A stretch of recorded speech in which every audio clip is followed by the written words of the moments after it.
পরীক্ষা পেছাতে হবে, ওদের দাবি মানতে হবে। অন্যান্য যারা বন্যা কবলিত অঞ্চলে আছে তারা কি নিজের ঘর বাড়ি ঠিক করবে নাকি পড়াশোনা নিয়ে ব্যস্ত থাকবে?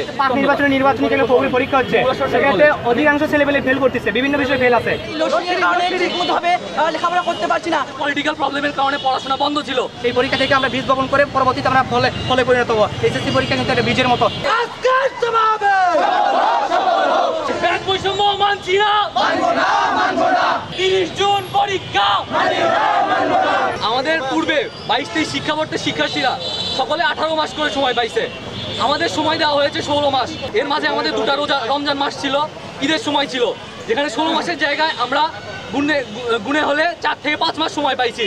যে 4 থেকে 5 মাস সময়ের ভিতর নির্বাচন, প্রাকৃতিক দুর্যোগ, লোডশেডিং, অনেক কারণে শিক্ষার্থীদের পরীক্ষা পিছানো পড়াশোনা পিছিয়ে গেছে। কলেজে ভর্তি হওয়ার পরেও 4-5 মাস পরে আমাদেরকে সিলেবাস দেওয়া হয়েছে।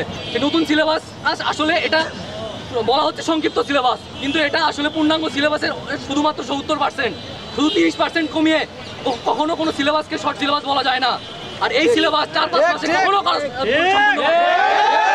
প্রত্যেকটা কলেজে বিভিন্ন পলিটিক্যাল প্রবলেমের কারণে পড়াশোনা বন্ধ ছিল। আমাদের যে দ্বিতীয় বর্ষের পড়ালেখা করানোর কথা, শিক্ষকরা আমাদের সেই সুযোগটা পায়নি, আমরাও সেই সুযোগ পাচ্ছি না। নির্বাচনী কেন্দ্রে পরীক্ষা হচ্ছে, সেক্ষেত্রে অধিকাংশ ছেলেপেলে ফেল করতেছে, বিভিন্ন বিষয়ে ফেল আছে। এইচএসসি হচ্ছে একটা ভাবার বিষয়, এইচএসসি একটা কিন্তু বড় একটা বিষয়। এখানে আমাদের স্বপ্নের একটা পরীক্ষা। এই পরীক্ষা থেকে আমরা বীজ বপন করে পরবর্তীতে আমরা ফলে পরিণত হবো। এইচএসসি পরীক্ষা কিন্তু একটা বীজের মতো, যে পরবর্তীতে এইচএসসি থেকে একাডেমিকে ভালো রেজাল্ট করলে আমরা অ্যাডমিশন ভালো কিছু করতে পারবো। এই লোডশেডিংয়ের কারণে ঠিকমতোভাবে লেখাপড়া করতে পারছি না। আর যদি প্রাকৃতিক দুর্যোগ হয় তাহলে তো কথাই নেই।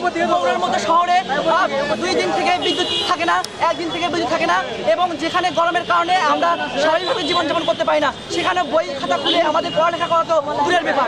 আমাদের পরীক্ষা যদি পেছানো না হয়, গতবার যে রেজাল্টটা খারাপ হয়েছে এবার তার থেকেও বেশি খারাপ হবে। মে জুন মাস আমাদের প্রত্যেক বছর বাংলাদেশে বন্যা হয়। এই সময় বন্যা, বৃষ্টি প্লাস এই যে অতিরিক্ত তাপদাহ, এইগুলোর কারণে প্রত্যেক বছর এই জিনিসটা হয়। এই মাসে যদি পরীক্ষা দেওয়া হয়, বন্যায় যারা কবলিত আছে, আমাদের কথা নয়, আমরা শহর অঞ্চলে আছি, অন্যান্য যারা বন্যা কবলিত অঞ্চলে আছে তাদের পড়ালেখার একদমই ক্ষতি হয়ে গেছে। তারা কিভাবে পড়বে? তারা কি নিজের ঘর বাড়ি ঠিক করবে নাকি পড়াশোনা নিয়ে ব্যস্ত থাকবে? কতদিন সময় দরকার আপনাদের? আমরা আরো 2 মাস সময় চাচ্ছি আমাদের সিলেবাস পূর্ণাঙ্গভাবে কমপ্লিট করার জন্য। তারা পেয়েছে 18 মাস, তো আমরা এক্সট্রা আমাদের যারা যে 2 মাসটা থেকে আমরা বঞ্চিত হচ্ছি, সেই 2 মাসটা আমরা যাচ্ছি অন্তত। আমাদের পরীক্ষা পেছাতে হবে, 30 জুন পরীক্ষা। 30 তারিখের